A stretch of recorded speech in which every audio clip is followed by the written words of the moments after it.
definition of trauma that has stayed with me the most is that it's something that overwhelms, and it's because it overwhelms, it's beyond words. And the brain has a way of not letting you know anything you're not ready to know. So your brain can shut off, but your body and your nervous system are still taking in the information and protecting you. Is something standing between you and your happiness? It was for me. I had to face my depression and the constant negative self-talk. Therapy helped me realize I deserve to be happy.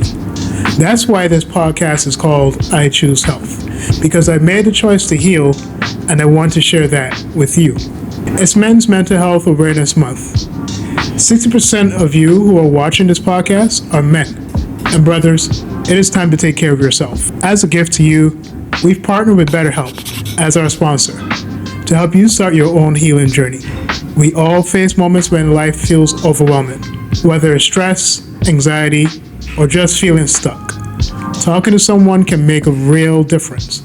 And that's where our sponsor BetterHelp comes in. BetterHelp offers professional online therapy that's convenient, affordable, and entirely on your schedule. You can connect with a licensed therapist by video, phone, or even chat, whatever works best for you. Let our sponsor BetterHelp support you on your journey to better mental health. You can get 10% off your first month by going to betterhelp.com/iChooseHealth. That's betterhelp.com/iChooseHealth for 10% off your first month. Take the first step toward feeling better today. All right, guys, welcome back to the I Choose Health podcast. I'm your host, Stephen Leslie. So you may be wondering what Olympic rings, childhood trauma, and psychoanalysis have in common. Today's guest is here to show us. She's a licensed clinical social worker, a certified psychoanalyst, and a longtime educator in the world of psychotherapy. And she's also stunning on those Olympic rings. She spent decades helping people understand how trauma shapes their identity. In this conversation, we're diving into how therapy can help you rewrite your trauma, why your body is smarter than you think, and what flipping upside down the rings can teach you about trust, discipline, and letting go. Vanessa Jackson, welcome to the show. Thank you for having me. Good. How are you feeling today? I'm feeling pretty good. I'm interested in having a conversation with you. Yeah, definitely same. Now, I know that you're a therapist, but I've also witnessed your work on the Olympic rings. How do those two worlds collide for you? So, well, the first thing I want to say actually was when I was thinking about the questions you told me you were going to ask, and I read your intro, and now listening to it, I was like, that's me. So I guess one thing I want to say before I answer that question is, I'm just a person. And it's interesting to hear what other people see about you that you don't know about yourself, or you don't know they're seeing about you. So for me, the rings, you know, in my previous gym, one day I went in and they had put some rings up, and I hadn't remembered ever using them before, but I thought that looks like fun and I'm bored with what I'm doing. Let me just give them a try. And so I did a few things and they were really hard, but they were also really fun. Yeah. And so the next day I went back and I did a little more, and I was really tentative, and I was like, this is probably really clumsy, and they're kind of out in the open, but I couldn't kind of stop because it was so challenging and it was new. So I just kept going. And then, you know, when you start doing something and you kind of get into like a flow and you get stronger, and then you want to keep going. That's kind of how it started. And that was like 3 years ago. And then I kind of watched a couple of videos, and then you just play around and you make things up. That's great, because, you know, I've been working at Chelsea now for about 1.5 years. And so, you know, I've seen you on those rings, and, you know, everyone, I think you're probably aware by now, a lot of people are watching like, wow, like what's she doing? Well, I've had like a similar experience, because when I did calisthenics years ago, I would get up on those pull-up bars, pull myself up over the bar and do those things. So people would be looking at you like, oh, what's going on here? So, and I have one client, she's like, oh my gosh, she's so amazing. Like, and so like when I'm training her, she's like looking at you. So, oh, wow. Very flattering. Yeah. But no, that's really amazing. And I've also wondered, because I know there are different ways that people can deal with their trauma, right? That can be physical outlets or, you know, emotional outlets, whatever way that is, by talking to a therapist.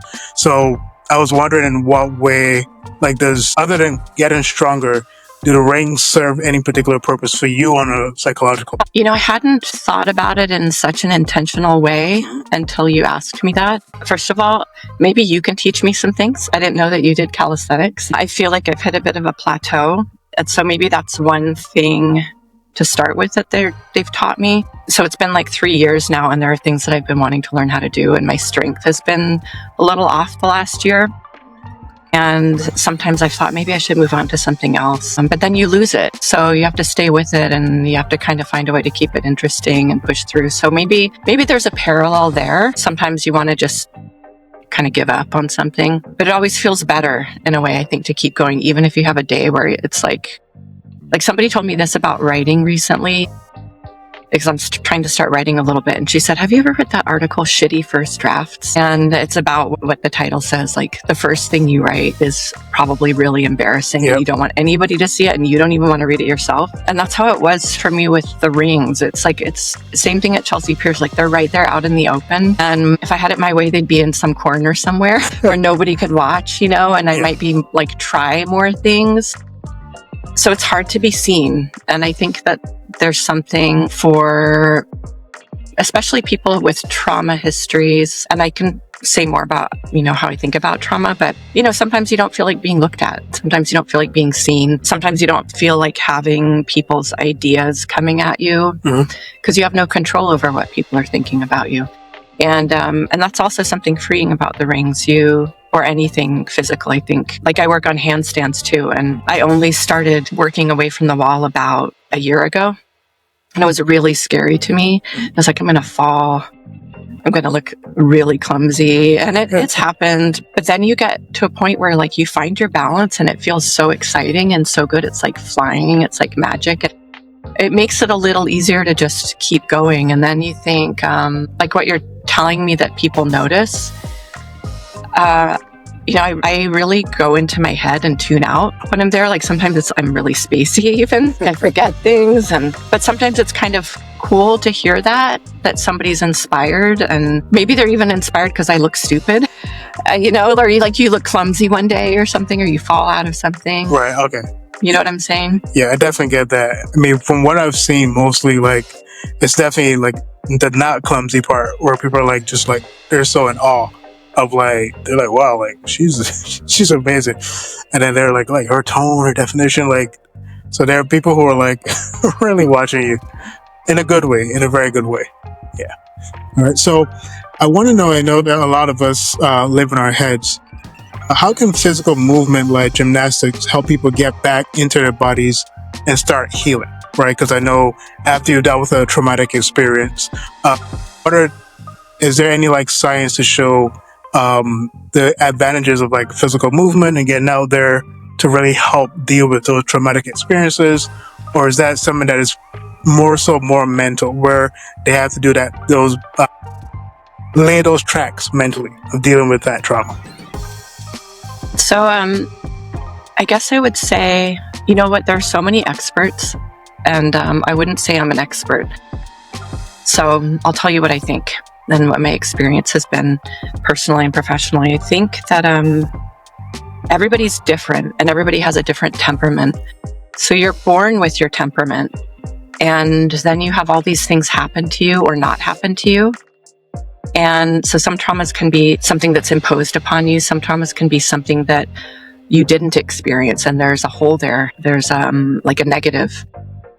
And there are different ways that gets acted out. So sometimes when something's been imposed on you, you unconsciously recreate that in your life. You find ways where something's being imposed upon you, or you're being impinged upon. And one of your questions was about how trauma repeats itself, that maybe we'll come back to, but that's a partial answer. And then there are things that, like, let's say they don't happen. Like, maybe you were missing a parent, maybe you lost a parent at a young age, or they were there, but they weren't really there for you emotionally, or you didn't have a safe place. And that can live on in almost a more complex way, because you don't know that something's not there. Like, you might feel it, you might feel that something's missing, but because it's a thing that you never experienced, you can't explain it and you don't know what it is. So trauma in general is like that. The definition of trauma that has stayed with me the most is that it's something that overwhelms, and it's because it overwhelms, it's beyond words. And The brain has a way of not letting you know anything you're not ready to know. So your brain can shut off, but your body and your nervous system are still taking in the information and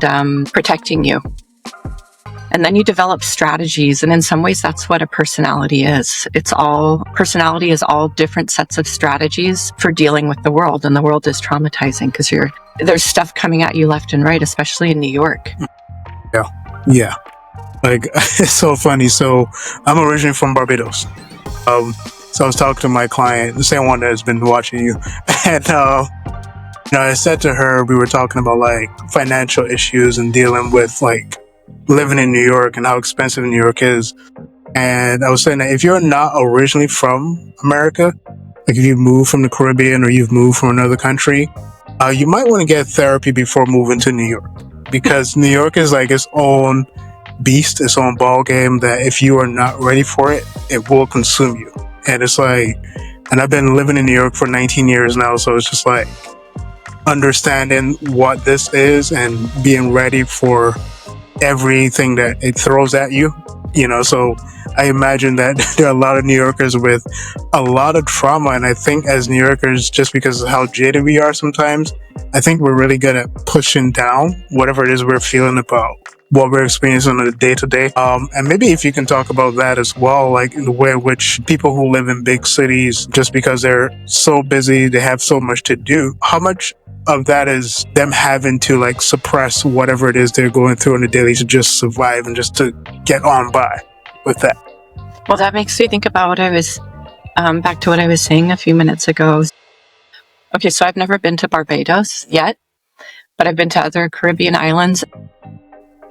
From what I understand, you told me the pace is much slower. There's more open space.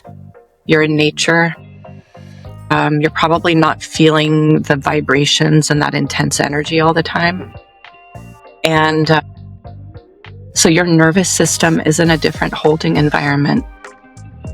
So holding environment is really important. This is it's a term used in psychotherapy. There was a psychoanalyst who's pretty well known. His name is Donald Winnicott. He was a pediatrician, and what he talked about was the way that a primary caregiver, so perhaps a mother, holds her infant. She or they may be holding their baby, and if she's insecure, if she's anxious, if she's traumatized, if she's depressed, if there's stress in the environment, if she has a partner who's not kind to her, all of that gets transmitted through the way she's holding her baby. Mm-hmm. And that becomes an unconscious memory. It becomes sort of an aesthetic that a person carries with them throughout their life. And then they can find themselves over and over again in a setting that replicates that feeling of being held or not being held.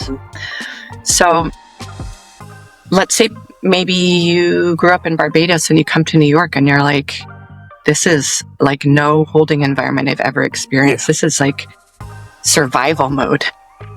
You have to develop a whole new set of strategies. And if you've had, let's say a person comes from somewhere like Barbados and maybe they had some traumatic experiences that they aren't even aware of. They don't know about. This is another concept, the unthought known. It's like something you kind of know in your intuition and in your body, but you don't really know it up here because it's never been symbolized, meaning put into language or pictures or talked about, expressed. It might trigger something.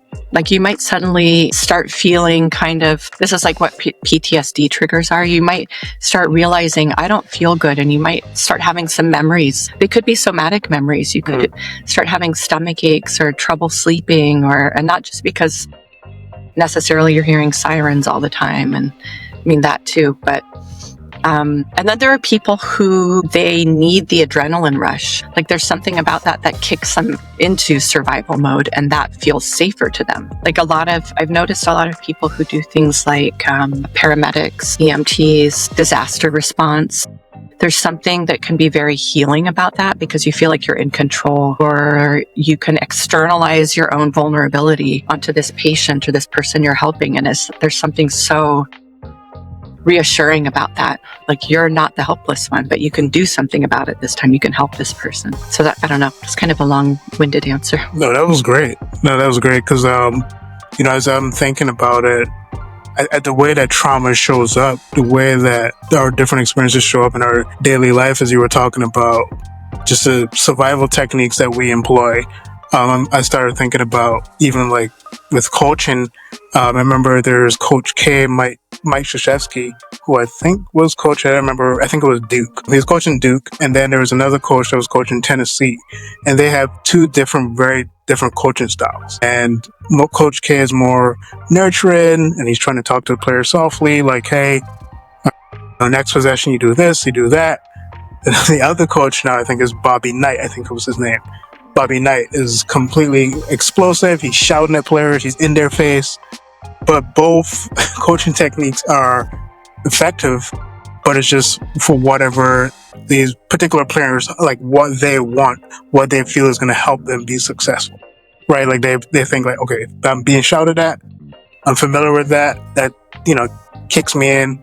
But I would probably, some other people that I function better if someone's talking softly to me, just trying to relay it to me, help me understand. I could relate to that. I think I respond better to the soft energy as well. But I can think of times in my life, and this isn't speaking to everyone's experience, but mine personally, when I've had the harder approach and I thought that's what I needed. And maybe the more I've lived or experienced things or had lots of my own therapy, I realized, oh no, that's not good for me. Because for me, and maybe for some people, again, not everyone, but sometimes when you feel bad, like the badness is in you, which is sometimes what people take on when they've had really difficult, painful experiences, especially if they're, let's say, interpersonal in their family. And if you're really young and you're dependent on your family and your caregivers, you really can't know that they're letting you down. You really can't know that you're not safe because your attachment system is doing its thing. It's attached to your caregivers. So if they're the person letting you down, whether it's sort of neglect or imposing something on you, this is part of what's traumatizing too. This is what we call relational trauma or interpersonal trauma. You need that person, so you keep going back to them. And people sometimes get blamed for that. Well, why do you keep going back? But it's because your nervous system is primed to go towards the person you're attached to for safety. And you're stuck in this closed system. Like there's no way out when you're really young. And sometimes when people heal, let's say maybe you stop running when your ankles have been hurting for 3 months. You stop thinking, oh, this is like normal, let me just keep running. You realize, oh, actually I have to be gentler and switch it up. It's funny you said that because I've been dealing with some plantar fasciitis for the last couple of months. And one of the trainers at work, she was like, you should stop running. I'm like, I know. It's hard. Running is one of those things that I love to do. It's one of the easiest forms of cardio for me. Like I'm able to get a good sweat in after 30 or 40 minute run, right? But then it's like, I know I'm making it worse. And so I have to stop. So today I actually just like got on the treadmill and just walked. That was my way of getting my cardio in. But it's a hard thing to do when you're so attached to those things, those comforts, as you were talking about. And, as you were talking about particular individuals who, they're probably in an abusive relationship and they keep going back to that particular individual. And maybe that person also is in control of the finances, right? So now you think, well, this person is controlled by livelihood, how I eat, where I sleep. So I just probably need to go back, probably try to figure it out. Hopefully it gets better. And you're just going through the motions. You're trying to survive particular moments, right? But unfortunately, a lot of cases we're seeing in abusive relationships where, men and women, gone through these situations and maybe lost their life or, been significantly impacted in a way emotionally, psychologically. And so I think it's really important. And you can tell us how important it is to really guard the emotional windows, right, of our particular existence and our being, and how important it is to make sure that, like, trauma is going to happen. Like, I know, like, it's something that we can't avoid.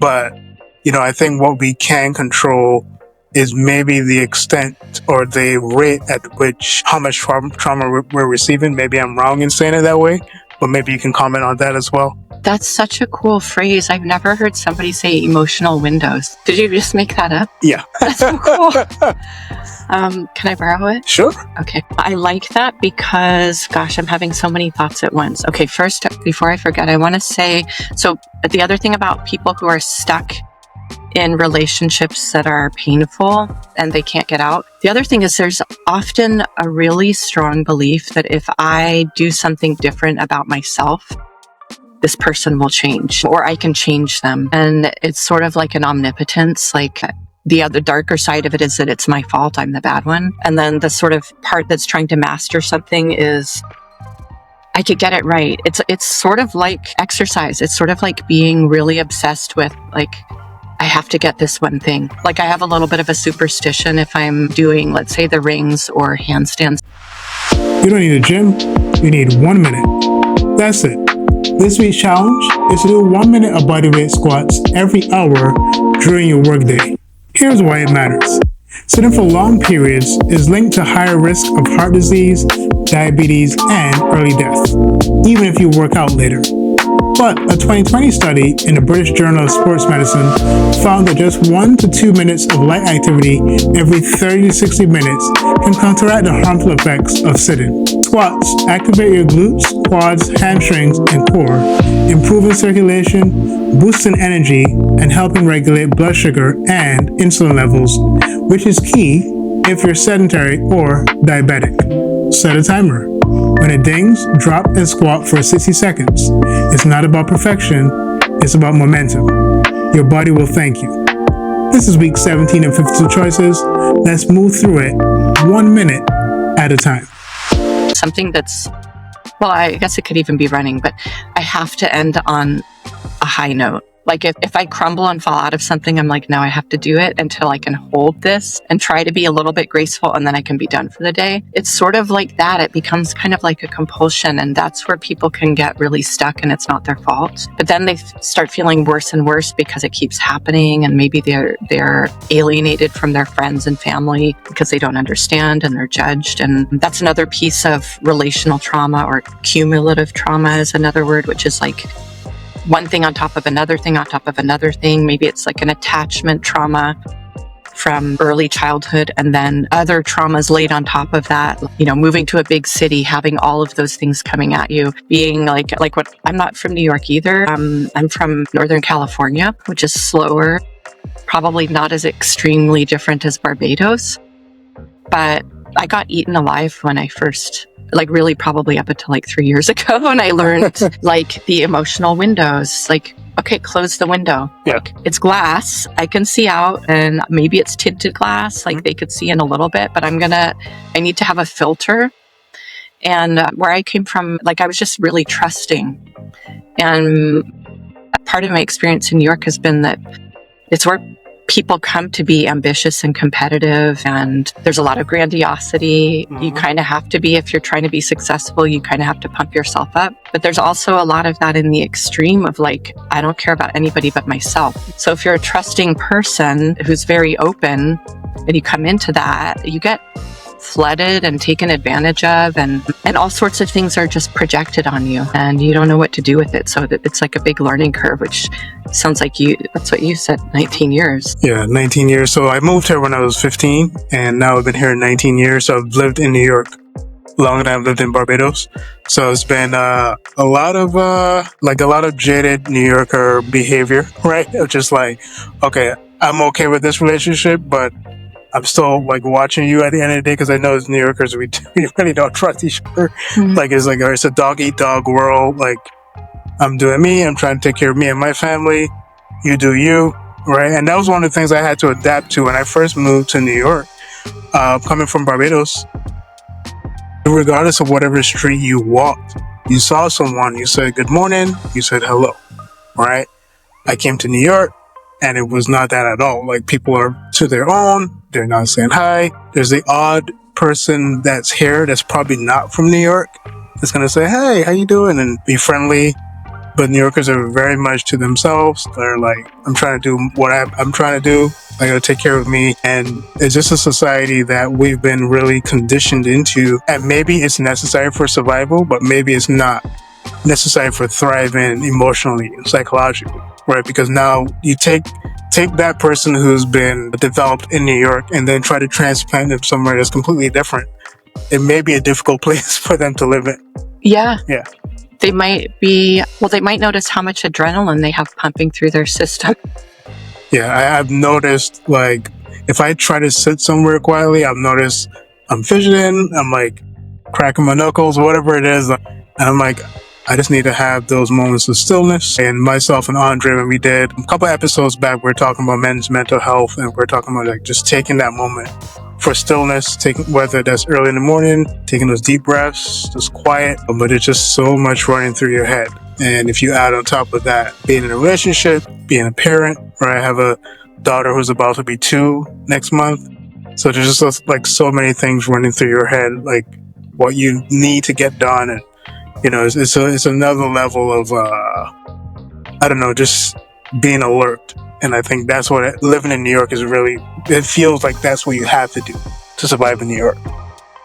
Like what you were saying about, thinking about adrenaline. So back to running even when it hurts. The other thing about exercise is it numbs pain. Maybe numb isn't even the right word, but it can alleviate a lot of physical pain in the moment. And there is something, I think, therapeutic about moving your body because you can get a reset to your nervous system depending on what you're doing. And also, so the thing is, when you have any kind of trauma, you're also hypervigilant. So you're always, like you said, you're always looking for the danger. You're always on alert. So the windows too, actually, what's interesting about that is they're receptive. So you have to be a bit receptive because you have to be like watching out. And you have a young daughter, so I can only imagine how much more alert you've become. And you need to turn it off sometimes. So if you have the right holding environment, you can slowly let that settle down. And hopefully, like for therapy does that for people. And sometimes it takes a while. But when you're in New York, you don't really get to settle down. I mean, you have to be very intentional about how you live. And I think a gym can be a place like that. And it can also be the complete opposite, depending on how the gym is managed, who's allowed to be in the gym, what's tolerated. And some of that stuff, you don't notice that there are things that don't feel safe in your environment, or you've learned to tune it out, or you don't trust your own instincts anymore. But you know it. I think you know it when your nervous system settles down, and then you can feel it.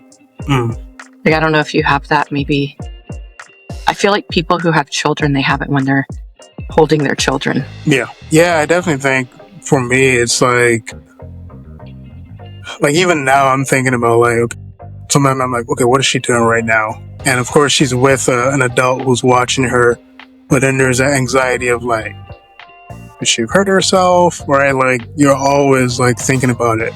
And so I was talking with another friend of mine who's also a parent, and I'm like, parenthood is like this constant fear because you're always thinking about your child, you're hoping they're okay, right? And it's just that consistent worry, right? But then you notice like, okay, this is not healthy. I need to just take a deep breath and know that there was somebody safe. They're going to be fine, you know? And so, you know, if I made it to 34 and I'm fine, right? My brother who's 45, he's fine. My sister who's 42 is fine. Then, you know, I think she's going to be fine if she's with somebody who's safe. And again, I'm not saying that. I don't want to be naive and say that you need to get rid of your fear of that. Like, of course, those fears need to exist for some, you know, if they're in a situation where you do have to kick into gear and protect your child or protect your family. But yeah, it's definitely something where it's important to take a deep breath, know everything's going to be fine, and just keep moving about your day.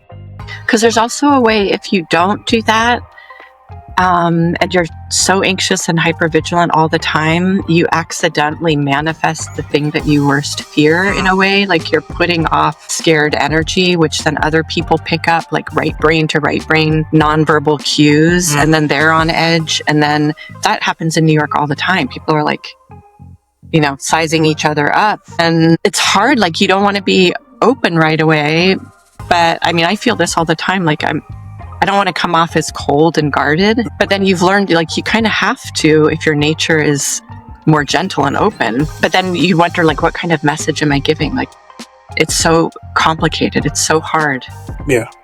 Yeah, and it's interesting. Sometimes people tell me, like, hey, you need to smile. Then some people tell me, hey, you're always smiling. So then, I'm like, okay, what am I really giving off? And again, I know there's always going to be a different you that presents to the world, right? There's going to be the happy you, the not so happy you.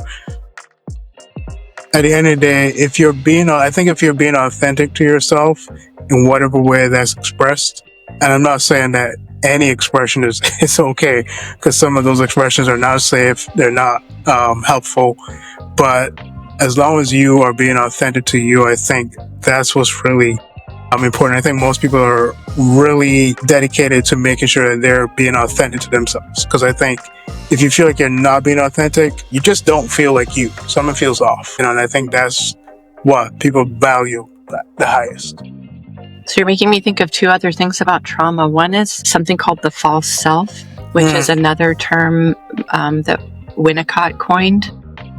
And his idea was basically that, you're born into an environment because your first caregiver in the beginning is just an environment. It's not really a person. Because your brain isn't developed enough to understand that it's a separate individual. It's an environment that a baby thinks that they're in control of. Like, they're hungry, they get fed, they think they made that happen.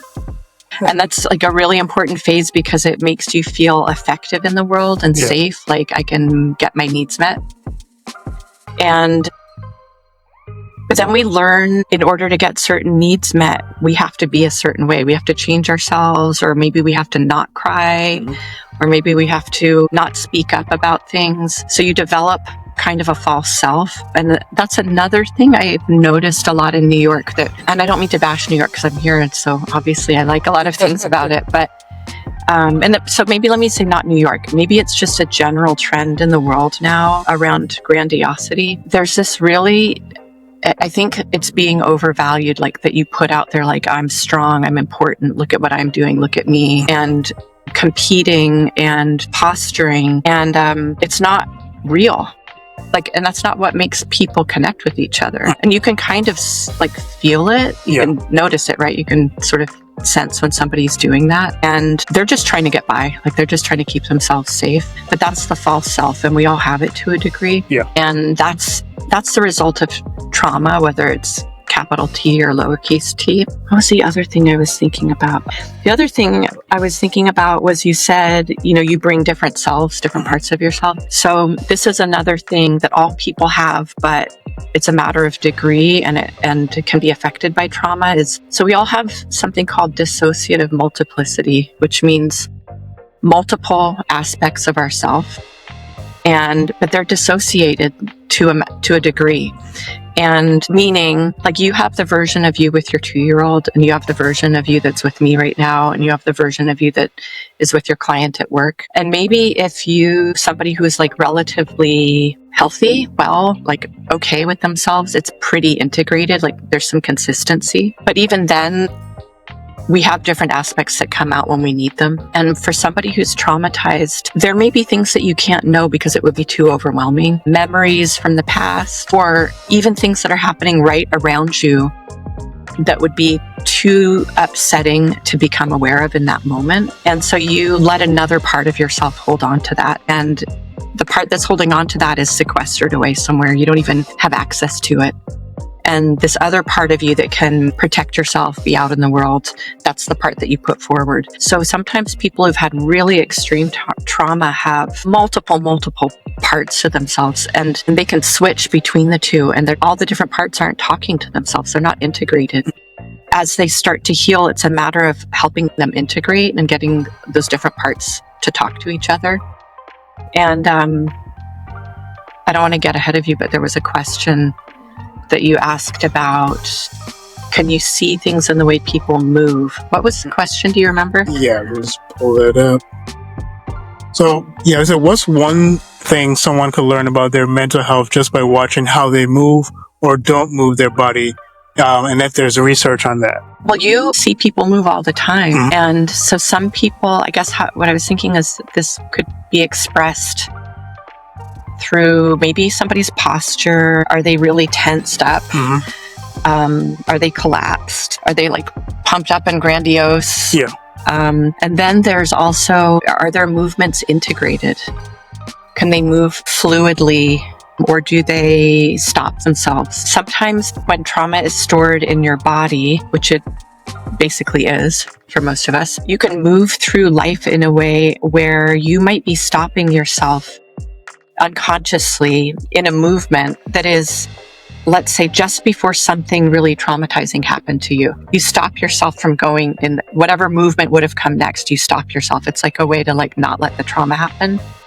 And so there are bodily based therapies that work in this way. They're not really so much, there's talking involved, but it's not necessarily narrative. It's more like observing what's happening in your body, and the practitioner, I don't practice in this way, but I think it's really interesting. The practitioner will help you, will notice how you're moving, notice when you're stopping yourself, notice how you're sitting, noticing how you enter the room. And then sometimes they will be able to, let's say, identify or distill down a particular incident that happened, and very, very methodically and gently and slowly take you through all of the physical moments and help you process that. And then sometimes there's something about needing to complete an action. So like, I'll make something up. Like, let's say it's somebody who was being physically hit and they couldn't protect themselves and they couldn't hit back. Like they froze. Part of it might be helping them to go through the motion of whatever they wish they could have done. Maybe it's hitting back. Maybe it's running away. Maybe it's making themselves really big. And that can help sort of reset the nervous system and the brain in a way.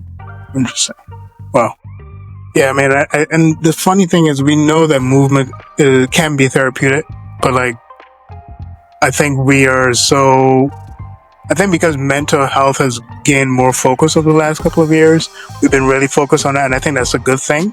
But I think we have to remember the importance of movement in that healing process as well, right? And I think that's really important. And so a lot of my clients, even though I'm helping them through those movements, I'm also trying to find out from them, okay, where's your happy place, right?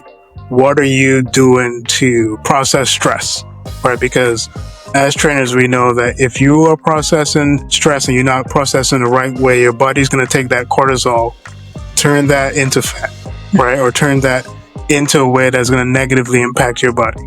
And so, that's one of the things that we try to do, even though we're trying to get you to learn how to move your body, we're also trying to get you to learn how to leave your body open to ways of healing, right? And whether that's therapy, whether that's movement, like that's the important thing. And one of the reasons why I started this podcast was that I understood or started to see that health wasn't just about what you eat or how often you work out, but like, where are you mentally? Where are you spiritually, emotionally, like all those things? And I think those things are really important I think they're foundational to health. I think if without those things, no matter how strong you are or no matter how well you eat, there's going to be something lacking in your health experience if the mental, the psychological isn't taken care of.